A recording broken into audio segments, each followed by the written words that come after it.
सर्व रूपों से स्थित, समस्त संसार में भरपूर,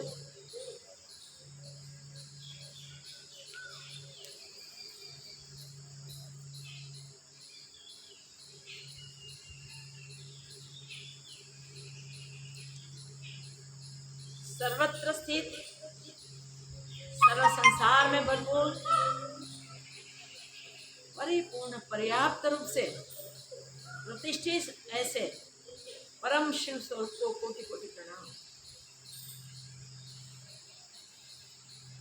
दिन दिन श्रावण मास भी आगे बढ़ रहा है। काल की गति देखो, अविरत चालू है। उस काल की गति में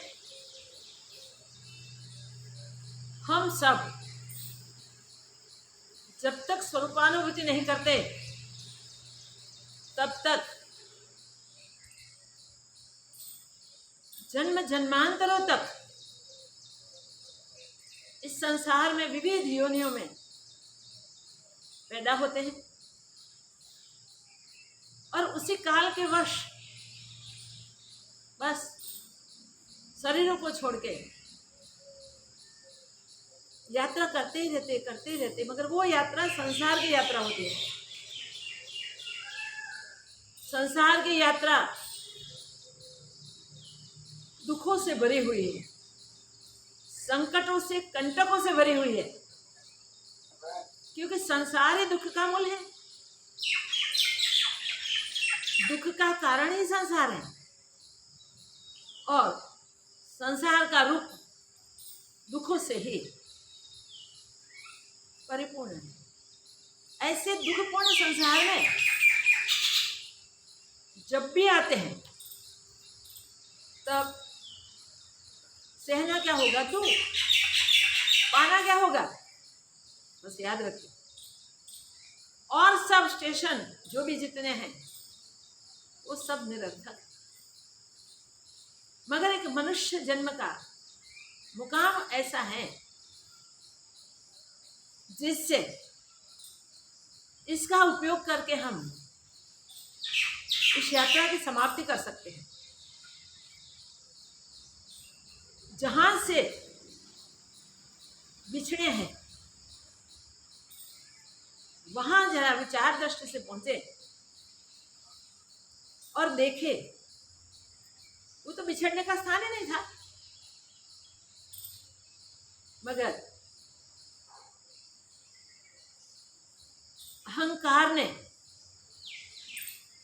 हमें वहां से भिन्न करके इस भवाटू में भेज दिए।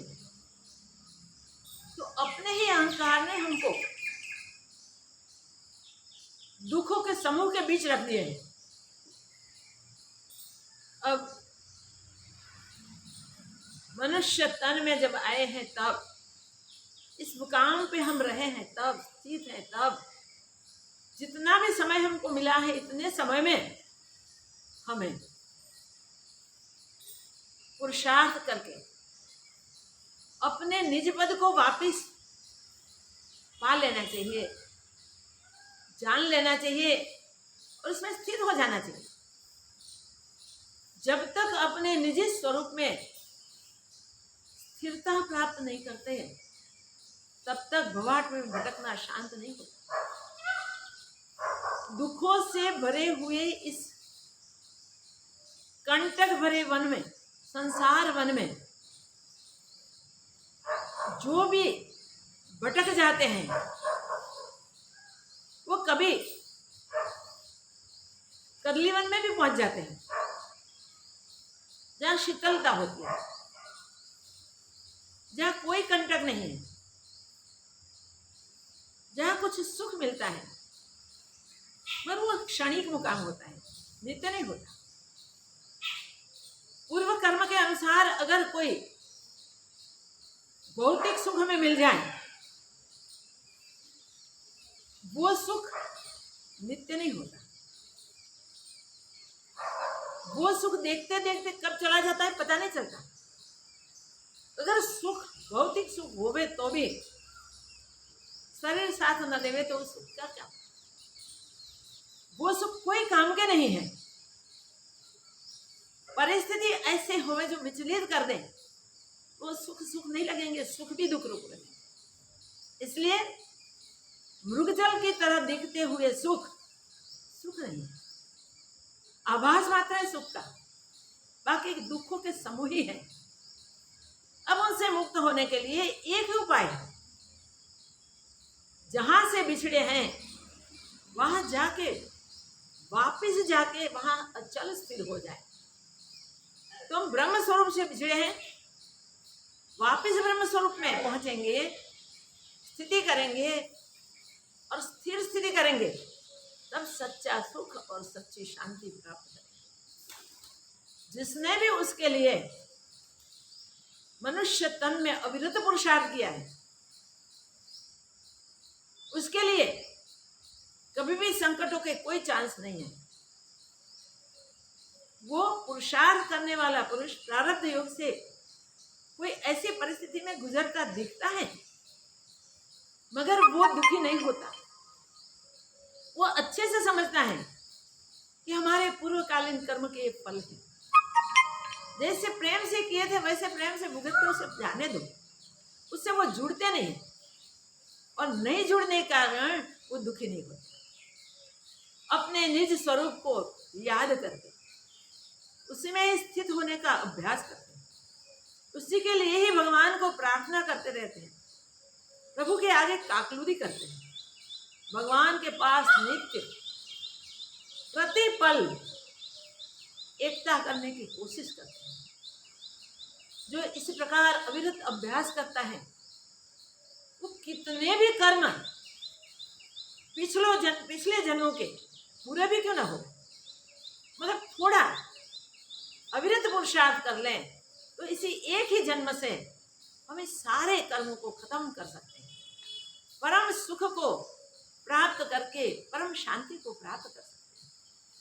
जिसने भी वो उद्यम किया है, जिसने वो पुरुषार्थ किया है, वो दानव कुल में क्यों न जन्मा हो। तन मनुष्य का है, दानव कुल होवे तो क्या फर्क पड़ा। अगर सही पुरुषार्थ कर ले तो सही पुरुषार्थ करने वाले को ऊंच नीच घर कहीं भी अवतरे कोई फर्क नहीं पड़ता। पिछले पुरुषार्थ के अनुसार इस जन्म में पुरुषार्थ की तक हमें मिलती है, उसका सदुपयोग करके हम बस अविरत पुरुषार्थ निरंतर होना चाहिए। बीच बीच में पुरुषार्थ न टूटे, उसकी सावधानी रखनी चाहिए। इस प्रकार पुरुषार्थ करने वाला इसी जन्म में अपने निज पद को प्राप्त कर सकते हैं, अपने शिव पद को प्राप्त कर सकते हैं। ये परम शिव पद जिसने भी पाया है, उसने अपने पुरुषार्थ से ही पाया है। बिना पुरुषार्थ ये पद की प्राप्ति, ये पद की अनुभूति संभवित नहीं। इसलिए एक बात तो हम वो निश्चिंत कर ले और प्रतिज्ञाबद्ध हो जाए, हम पुरुषार्थ में कभी भी कमी नहीं रखेंगे। ऐसा पुरुषार्थ कर लेंगे कि जिसके कारण हमारा अहंकार, जिसने हमने जन्मों से भटकाए हैं, वो हमेशा हमेशा के लिए मिट जाए। सबसे पहले अहंकार की निवृत्ति का ही उद्यम होना चाहिए। जगत में कहीं भी अपनापन नहीं, कहीं भी परायापन नहीं, जल कमलवत रहना है, स्फटिक जैसे शुद्ध रहना है।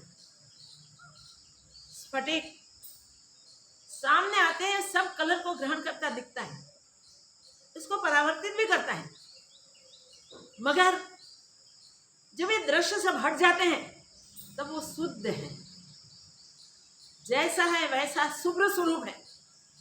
इस प्रकार हम अपने शुभ्र स्वरूप में, उज्जवल स्वरूप में, निज स्वरूप में, जिसको मृत्यु भी मिटा नहीं सकती, उसमें स्थित रहने के लिए पुरुषार्थ करें और इसी जन्म में उस स्थिरता को हम प्राप्त करें।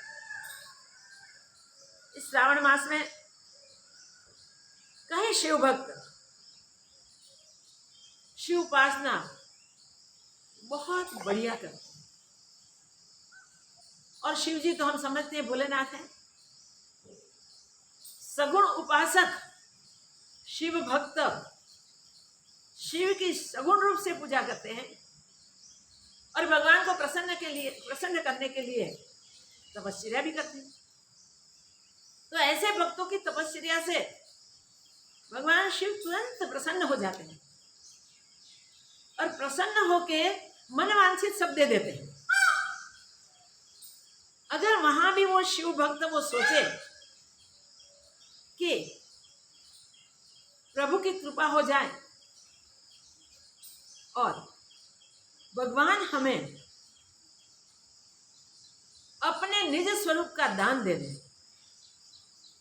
भगवान इनके स्वरूप की, खुद के स्वरूप की हमें अनुभूति करवा दे, प्रतीति करवा दे, दर्शन करवा दे, ऐसा भाव हम करें तो शिव भगवान क्या देते हैं? वो तो कल्याण स्वरूप है। कल्याण तो देंगे ही देंगे, साथ में दिव्य दर्शन देके हमारे अहंकार को कहाँ खत्म कर देंगे और हमको शरण में रख देंगे। तो भगवान शिव की दो प्रकार से उपासना होती है। एक उपासना मूर्ति उपासना है, दूसरी उपासना है लिंग उपासना। तो शिवलिंग निराकार ब्रह्म का स्वरूप है और शिव का मूर्त स्वरूप वो साकार ब्रह्म का प्रतीक है। सामने शिवलिंग को रख के भी हम साकार शिव की उपासना कर सकते हैं और निराकार शिव की भी उपासना करते हैं। भगवान के मूर्त स्वरूप को, मूर्ति को सामने रख के भी हम साकार और निराकार दोनों की उपासना कर सकते हैं। जैसे हमारी रुचि वैसे हम करें। आकार से प्रीति है तो भगवान शिव का आकार प्रत्यक्ष रहे, हृदय में स्थापित करें और उनके हम शरण हो जाए। शरण होते ही अहंकार मिट जाता है। वो भोलेनाथ कहलाते हैं, आशुतोष कहलाते हैं, थोड़े में संतुष्ट हो जाने वाले। बस हम आपके हैं इतना ही कहना आवश्यक है, बस और कुछ कहना जरूरी नहीं। इतने ही से ही हमारा कल्याण वो कर देते हैं। जब जब शिव जी प्रकट हुए तब तक शिव जी ने दानवों को भी मनवांछित वर देने में कभी भी कमी नहीं रखी, सब कुछ दे देते हैं। देवता उपासना करे तो देवताओं को भी, देवता तो हम समझते कामी होते ही हैं, कोई न कोई कामना लेके ही उपासना करते हैं, इसलिए उनको भी दे देते हैं। और मनुष्य उपासना करता है तो मनुष्य को भी दे देते हैं। तो जिस रूप में हमें प्रीति है, भगवान के निर्गुण निराकार रूप में, आत्मस्वरूप में प्रीति है, तब हम उसके शरण जाएं। और मूर्त स्वरूप की प्रीति है तो मूर्ति के शरण। मगर मांगे क्या, वही निश्चित रूप से हमें समझ लेना चाहिए। मांगना एक ही है, प्रभु कृपा करो और आप जैसे चाहें वैसे हम आपके शरण हो जाएं, ऐसी मति गति भी दो और हमें शरण में रख लो। इतना लंबा नहीं कह सकते, हम इतना ही कहते हैं कि हम आपके हैं, हमें संभालो, बस बहुत हो गया। संभालना उनका काम है। कैसे संभालते हैं? जो वास्तव में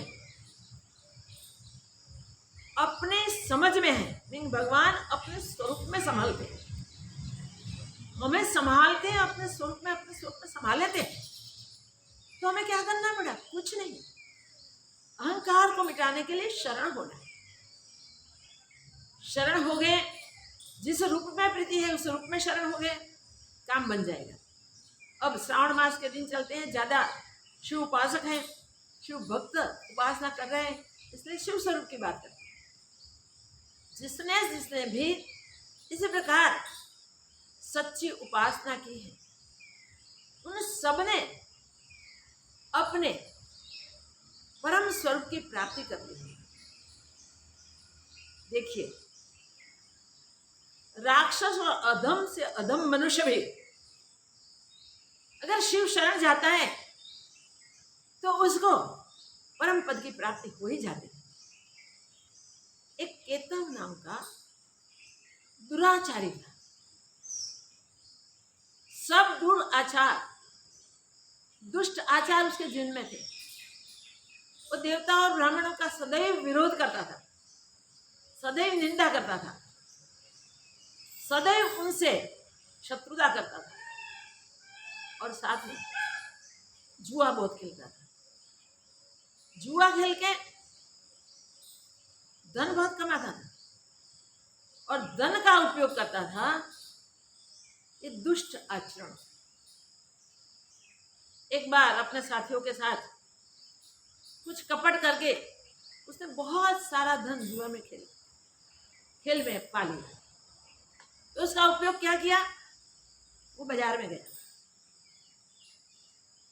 इत्र आदि, चंदन आदि बहुत सुगंधित द्रव्यों की खरीदी की, सुंदर मालाएं गजरे ले लिए, अति सुंदर सब कुछ लिया,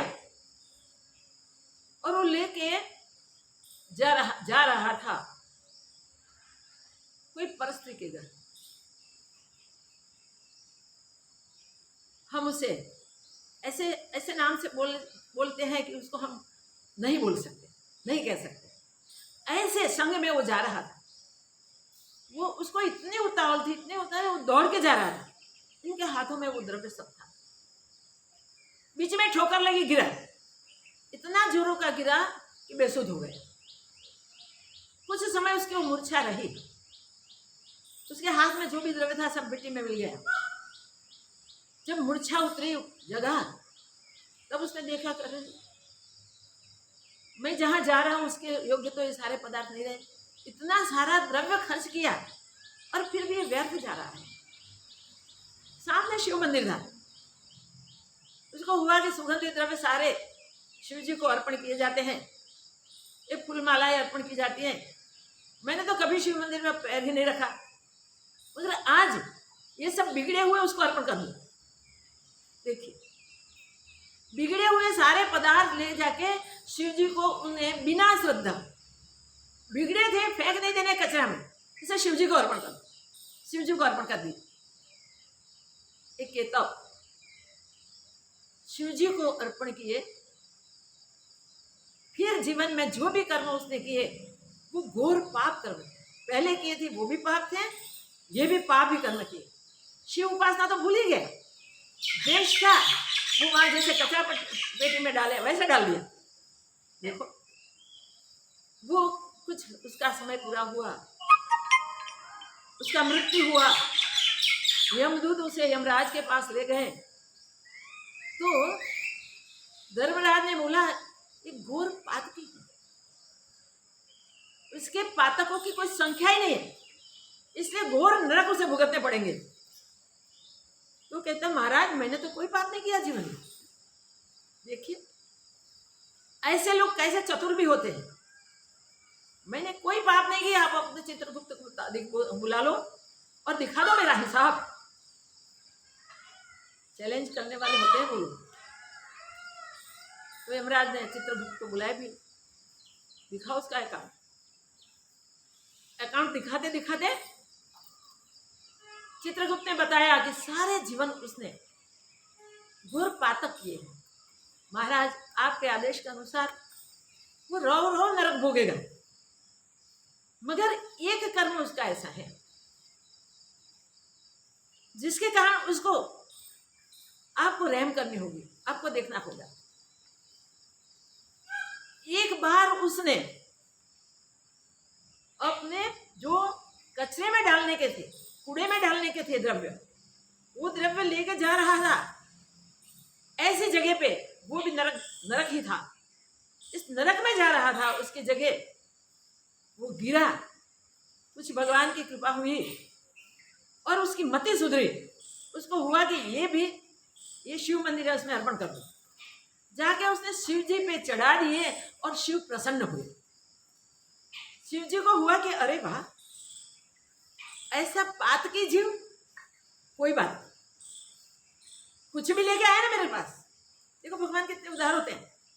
कुछ भी लेके आया ना, जो लेके आए हैं उससे उसे घोर पाप बनने वाले थे, मगर मेरे पास आया है और मेरे सिर पे चढ़ाया है ये द्रव्य, इसलिए उसका ये पुण्य महान पुण्य होगा। शिव जी ने कृपा कर दी, इसलिए हे प्रभु आपको कंसिडर करना पड़ेगा। इस कार्य को आप उसे पुण्य समझो। जो फेंक देने का था वही शिव जी को अर्पण किया, तो भी शिव ने कृपा की कि उसका महान पुण्य हो जाएगा। तो प्रभु आपको ये पुण्य कंसिडर करना पड़ेगा। ये पुण्य के लिए यमराज ने कहा ठीक है, भगवान शिव की कृपा से तुम बच गए हो, 3 घंटे के लिए तुमको हम स्वर्ग के अधिपति बनाते हैं। 3 घंटे के लिए। इतने में ऐरावत हाथी आया, उसको अपने पीठ पर बैठा के स्वर्ग में ले गया। बृहस्पति जी ने जो आसन पे आसीन इंद्र थे उनको कहा कि महाराज भगवान की शिव कृपा से इसको 3 घंटे के लिए स्वर्ग का राज्य मिला, तो आपको ये आसन खाली करना होगा 3 घंटे के लिए। इतने समय के लिए आप जहां भी योग्य लगे वहां चले जाइए। गुरु की आज्ञा शिरोमान्य करके वो इंद्र वहां से तप करने के लिए निकल जाए 3 घंटे के लिए। 3 घंटे में ये इंद्रासन पर आसीन हुआ केतव, और उसने सब ऋषि मुनियों को दान देना शुरू कर दिया। देखो, किसी को ऐरावत हाथी दे दिया, किसी को उच्च सेवा अश्व दे दिया, किसी को कल्पवृक्ष दे दिया, किसी को चिंतामणि दे दी। मूल्यवान जितने भी स्वर्ग में चीजें थी वो सब ऋषि मुनियों को अर्पण कर दी। और भगवान की शिव की कृपा हुई है, इसलिए शिव की प्रसन्नता के लिए उसने ये सब काम किया 3 घंटे तक। 3 घंटे खत्म हुए। 3 घंटे के बाद वो फिर भेजा गया यमराज के पास।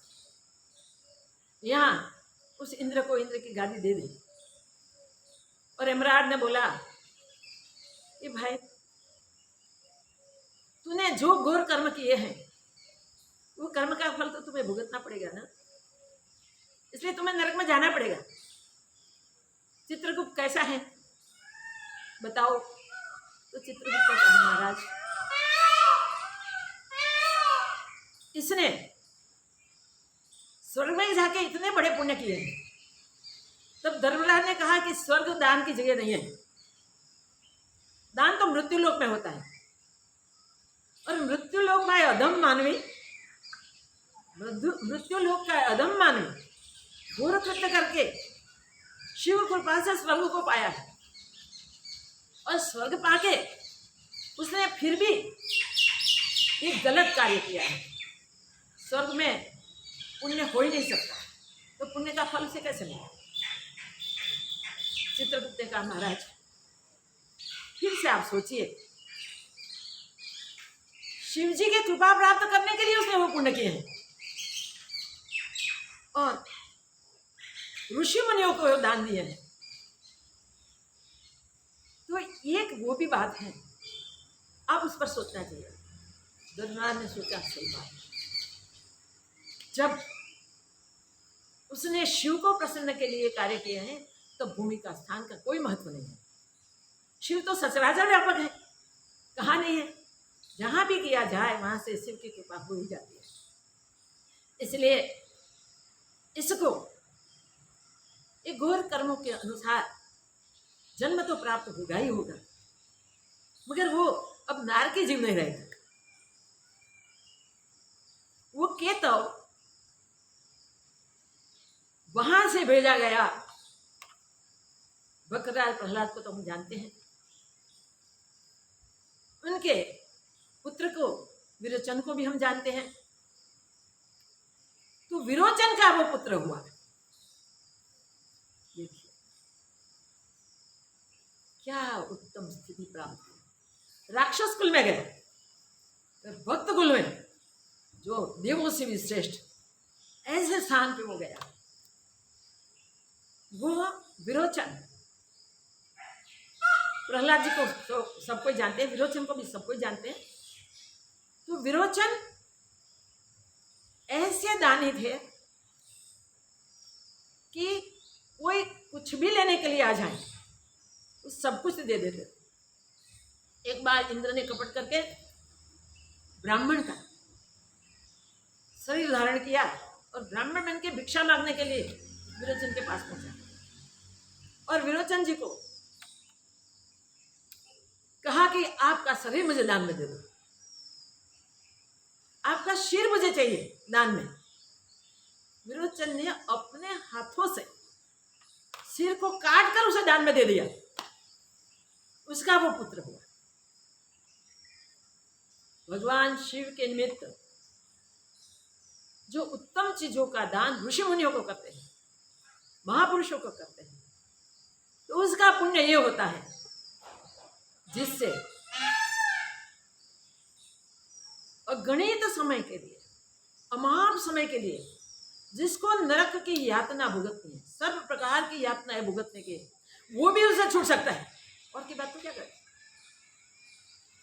चाहे शिव जी का निराकार स्वरूप की उपासना करे, चाहे साकार स्वरूप की उपासना करे। अगर शिव ऐसे भोलेनाथ है कि वो प्रसन्न हो जाए तो अधम में अधम मनुष्य भी पुण्यवान हो जाता है, भगवान का प्रिय भक्त बन सकता है। एक कहता विरोचन का पुत्र हुआ और विरोचन के पुत्र को हम सब जानते हैं, बलि राजा। बलि कैसे हुए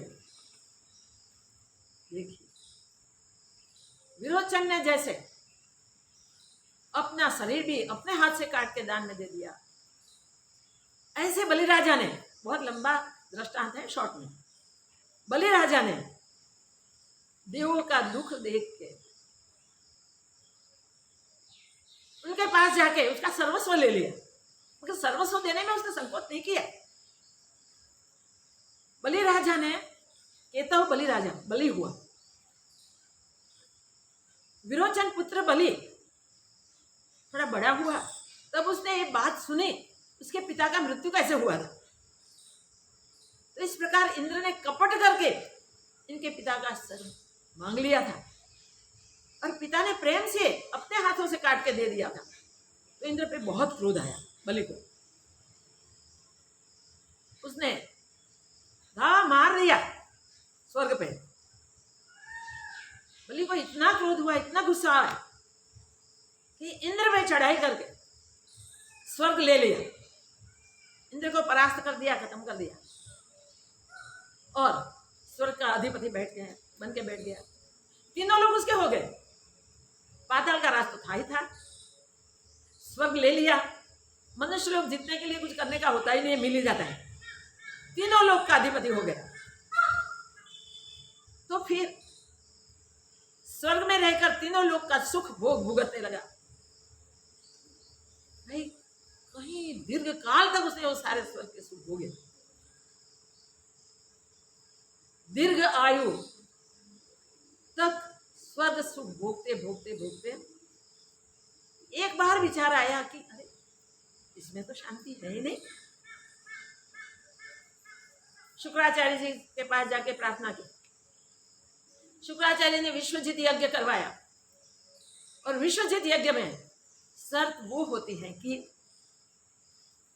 याचक जो भी मांगे वो बिना आनाकानी दे देना चाहिए।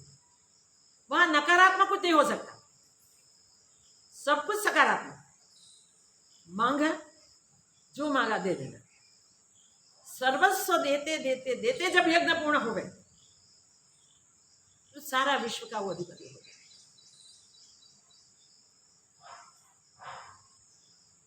वो यज्ञ का प्रारंभ किया।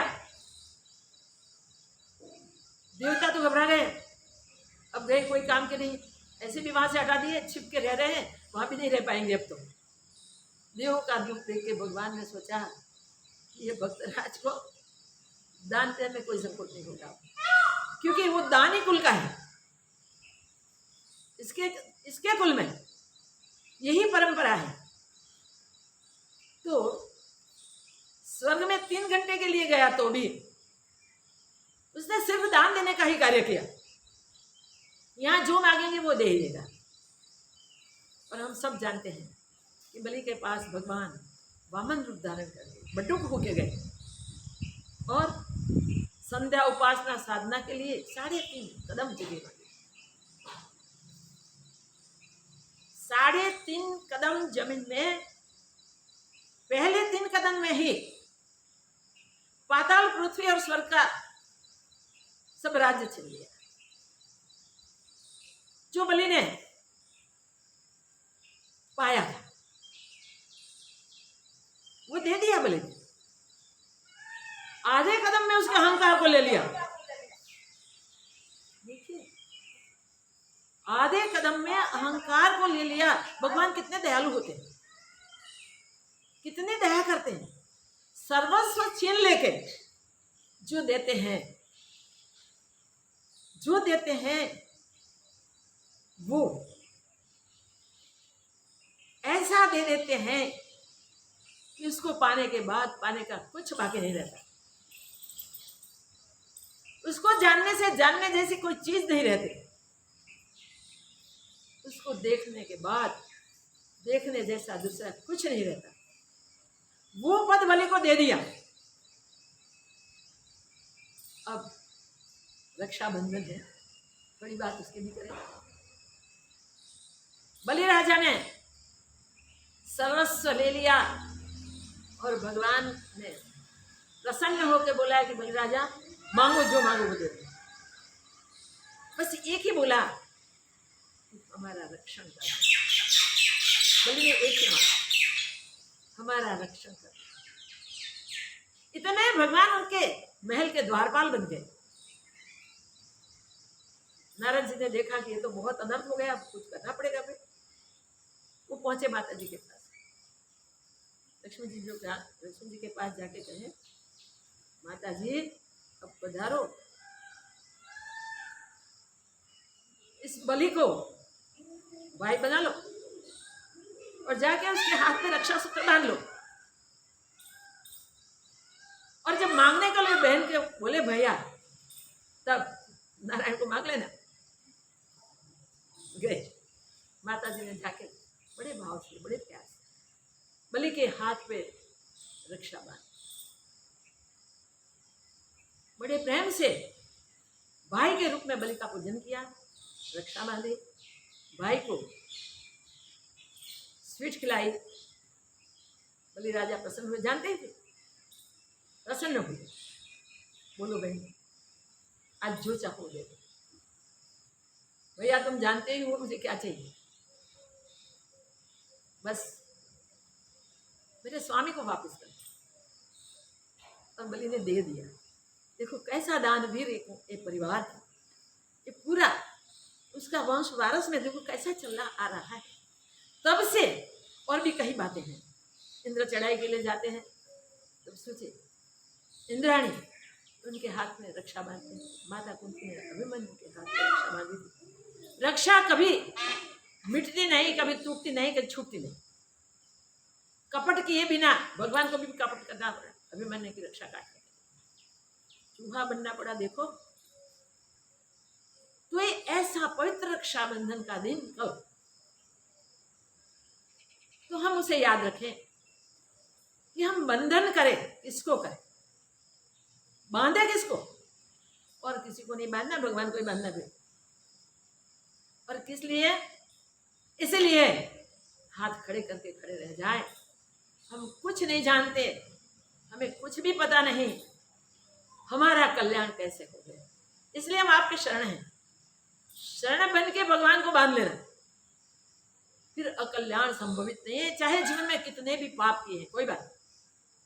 मनुष्य जन्म में अवसर है। देखिए देवता आदि उपासना करके दान आदि नहीं कर सकते हैं, उनके भाग्य में नहीं है साक्षात्कार। सिर्फ मनुष्य के भाग्य में ही है, अगर वो अविरत रूप से सात्विक बन के निर्मल चित्त से, निर्विकार चित्त से, निरअहंकार भाव से भगवान की इस दिनों में पूजा करता है। अभी हमेशा करनी चाहिए, अभी विशेष दिन है इसलिए श्रावण मास में जो शिव पूजन करते हैं वो भुक्ति और मुक्ति दोनों प्राप्त करते हैं।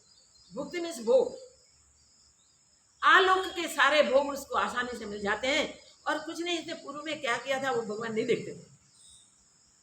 और शिव कृपा से शिव स्वरूप ही मिले तो भवाटरी से मुक्ति, तो मुक्ति और भुक्ति दोनों प्राप्त होते हैं। जिसने भी उपासना की, जिसने भी भगवान शिव को प्रसन्न करने के लिए थोड़ा प्रयत्न, देखो एक केतव पापी दुराचारी दुष्ट बस सिर्फ वेस्ट को शिव को अर्पण कर गया तो भी उसको स्वर्ग का सुख मिला। और 3 घंटे में उसको ऐसी सन्मति भगवान ने दी थी जिसने पुण्य के सिवा कुछ नहीं किया, और ऐसे उत्तम पुण्य किए जो स्वर्ग में भी किए जा सकते हैं, जो ऋषि मुनियों के साथ किए जाते हैं। ऋषि मुनियों को जो दिया जाता है, तो ऋषि मुनियों को दिया हुआ दान सब जगह तीनों लोक में सफल होते हैं। तो ये भगवान की दी हुई बुद्धि से केतव ने अपना जीवन सफल कर दिया। खाली शिव के समीप गया, इतना ही इतना लाभ शिव को अर्पण कर दिया, जो भी कुछ था जैसा भी था। भगवान ने वो नहीं देखा कूड़ा कचरा वाला है, भगवान ने वो ही देखा।